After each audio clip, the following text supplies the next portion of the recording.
السلام عليكم ورحمة الله وبركاته. أهلا بكم مع إسلام أبو مازن. أهلا بكل جمهورنا العزيز، يا رب كلكم تكونوا في أحسن صحة وفي أحسن حال. النهاردة كالمعتاد هنتكلم عن أخبار الزمالك وكل ما دار داخل نادي الزمالك. لايكاتكم الزملكاوية مهمة جدا عشان خاطر الفيديو يوصل لأكبر عدد ممكن من جمهور نادي الزمالك العظيم فضلا وليس أمرا. دوس لايك. نبدأ أخبارنا النهاردة وقرارات نارية بل قرارات تاريخية داخل نادي الزمالك، وأظن كلكم عرفتوها، لكن هقول لكم على التفاصيل بالتفصيل.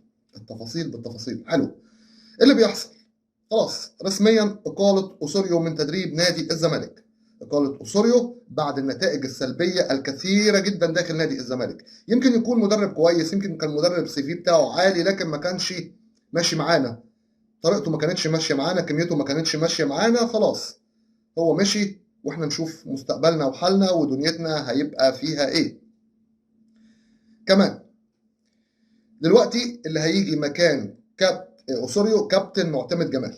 كابتن معتمد جمال اللي متابعني اتكلمت من كام يوم وقلت نادي الزمالك خلاص اتفق مع مدير فني جديد. فاكرين لما كابتن معتمد جمال قدم استقالته من تدريب نادي المقاولين العرب لما كان مساعد لكابتن شوقي غريب؟ كان في اتفاق على انه هو يتولى المهمه المؤقته. خلاص هو اللي هيتواجد، هو وكل من كابتن محمد عبد المنصف وكابتن احمد مجدي. كابتن مدحت عبد الهادي تمت اقالته او قبول استقالته، زي ما تقول عايز تقول قول. هو يوم الجمعه اللي فاتت بلغ كابتن عبد الواحد السيد ان هو هيقدم استقالته وان هو مش عاوز يتواجد داخل الجهاز الفني لنادي الزمالك. فدلوقتي حاليا كابتن معتمد جمال متواجد الى الان، هو اللي مكمل في مباراه نادي بيراميدز. طيب مين الاسماء الاقرب؟ في كلام بيتقال ان لازم اللي يجي يكون مدرب مصري في الفتره الصعبه دي، فبيفكروا في مدرب مصري. ناس تانية داخل مجلس الزمالك تقول لك لا، طب خليه مدير فني اجنبي. لكن في كلام اتعرض بالنسبه للمدير الفني المصري كابتن شوقي غريب، ومن هنا بنرفض. ابناء نادي الزمالك اولى بيه، ابناء نادي الزمالك اولى بتدريبه، دي حاجه مهمه. كمان لو مدير فني اجنبي في كلام مع جروس، وجروس موافق.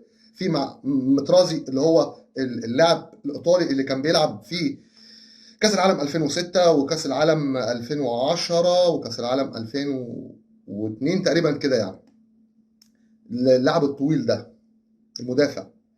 في كلام تاني برضو على موسيماني، لكن الله اعلم مين اللي جاي. بس اهم حاجه مباراه نادي بيراميدز تعدي على خير. والقرار التاريخي بقى ده مش تاريخي، يعني تغيير مدرب ورحيل مدرب ومجيء مدرب عادي، لكن القرار التاريخي بقى اللي احنا شفناه واللي احنا سمعناه هو عرض كل من احمد فتوح ومصطفى الزناري ومحمد صبحي للبيع. والله خساره يا فتوح، والله يا فتوح ضيعت مستقبلك في نادي الزمالك واسمك في نادي الزمالك يا فتوح. اسمك اي حد اسمه بيرتبط بالزمالك بينور لوحده.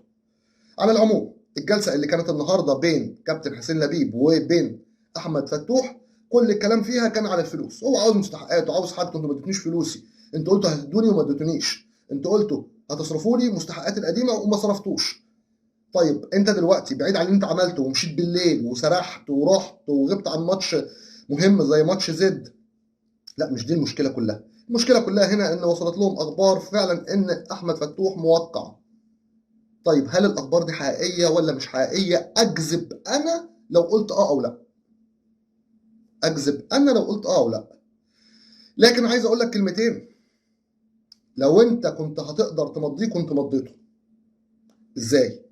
لو انت كنت هتقدر تمضيه وهو كان هيرضى يمضي كان هيمضي، وما كانش هيحصل له انه يتم عرضه للبيع. ليه؟ لان احنا ما جيناش في يناير، ما يحقش يمضي لحد.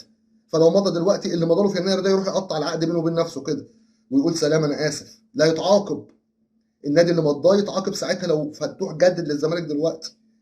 لكن ما نعرفش الكواليس ايه. صعبان عليا والله انه يمشي، كان هيتعاقب، كان يتركن.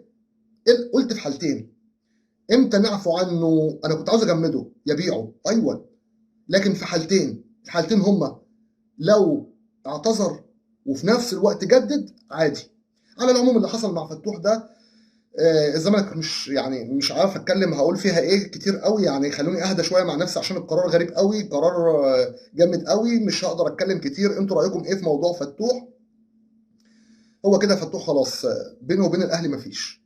خلاص ممكن يروح من نادي زد دلوقتي عادي. لو نادي زد خلص النهارده ممكن يبيعه للاهلي. خلاص خلصت الحكايه وخلصت الروايه وكان نفسي نتعامل مع فتوح ممكن احسن من كده، الا في حاله واحده، لو هو قال لك خلاص انا مش هجدد لكم، خلاص خلاص خلاص خلاص يلا مع السلامه.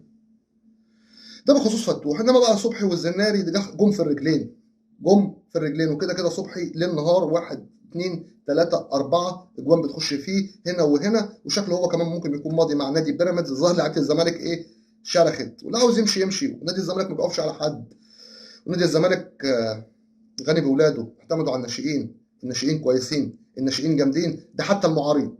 وقبل ما نتكلم على اي حاجه تانية عايز اقول لك ان تم تغيير اللوحات اللي على بوابات نادي الزمالك. بعد ما كانت اسمها نادي الزمالك نادي الوطنيه والكرامه، بقى اسمها نادي الزمالك للالعاب الرياضيه، اتغيرت. بس الوطنيه والكرامه حلوه. احنا نادي الوطنيه، احنا نادي الوطنيه، ما كان نفسي ما تتغيرش. ما احنا معروف ان احنا للالعاب الرياضيه، لجميع الالعاب الرياضيه، بس كان نفسي ما تتغيرش. ايه تاني؟ هقول لك حاجه، كابتن طارق مصطفى كلكم شفتوه مع البنك الاهلي، وكنت واثق تماما ان هو هيكسب مع البنك الاهلي. تفتكروا كلامي لو قلت لكم ان البنك الاهلي فريق مرعب؟ قلت عليه كده. لكن مع الراجل بابا فاسيليو مش ماشيه معاه. عنده خامات حلوه قوي، عنده اسامي جامده، اسحاق يعقوبو، اسامه فيصل، كريم بامبو، محمد فتحي، عنده ناس جامده، ناس كويسه، لكن للاسف مش ماشيه مع بابا فاسيليو. خلاص مع السلامه، عشان اللي عملوا معادله للمحل. كنت واثق ان طارق مصطفى اللي كل الزملكاويه طالبوا انه يدرب الزمالك، او معظم الزملكاويه، انه يعمل شغل. كسبوا المصري 4-0، اسامه فيصل سجل هاتريك. اسامه فيصل يرجع بعد الموسم ده، يرجع اللي اصولي ما شافوش، يرجع. اسامه فيصل صاحب هدف في الاهلي، وكمان مش بس يرجع، لا ده احنا نرجع حسام اشرف كمان. ولادنا اولى بينا. سجل اسرع هدف في الدوري كمان اسامه فيصل.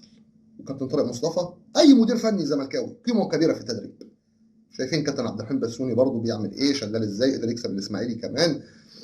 يعني الاسماعيلي رايح للهاويه مع ايهاب جلال للاسف. اخيرا بقى وليس اخيرا، عشان ننهي الحلقه ونقول السلام عليكم. وعليكم السلام. في عبد الغفار انور، بعيد تاني وبزيد، مواليد 2004، بتكلم عليه من زمان، نجم النجوم، مسجل 4 تجوال في مباراه دوري منطقه الجيزه، 4 تجوال من 5. ومحمد اسعد احرز الخامس في مركز شباب صول. طيب ايه تاني؟ مين؟ مواليد 2003 كلهم نجوم. لازم اللي يجي يعتمد على الشباب. الفريق كسب 7-0، فريق سد اسوان.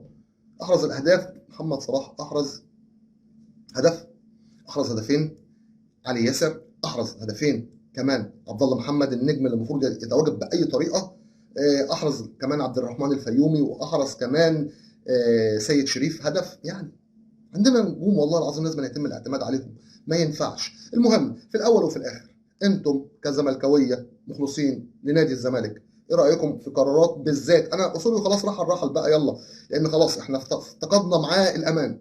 لكن انتوا رايكم في عرض فتوح للبيع؟ هقول لك انا رايي، قلت لك خلاص رايي ملوش تاني، والله العظيم ده من جوه قلبي. لو فتوح او نقول تاني، لو فتوح خلاص مضى لحد تاني وعرفوا ان هو مضى ومش هيجدد لنا، اعرضوا له البيع، احنا كسبانين. لكنه لو ما كانش مضى لحد ونعمل فيه كده الغلطه دي، يبقى حرام. نعمل فيه ان هو عشان الغلطه اللي هو عملها ومشي من الفندق والكلام ده، لا هو كان يتعاقب وكان يتوقف كمان ماتشين 3 4 ماشي. لكن لو عنده نيه تجديد، اوعى كنت تفكر تبيعه. بس دي الحكايه كلها. عشان الزمالك حب في قلبنا، هندعم نادي الزمالك، مش هنتخلى ابدا عن نادي الزمالك، ودائما وابدا في ظهر نادي الزمالك الى ان ينتهي بنا العمر. اترككم في رعايه الله وامنه وحفظه، ولكم مني خالص حبي وتقديري واحترامي، وان شاء الله قدم افضل. عشان الزمالك حب في قلبنا، والسلام عليكم ورحمه الله وبركاته.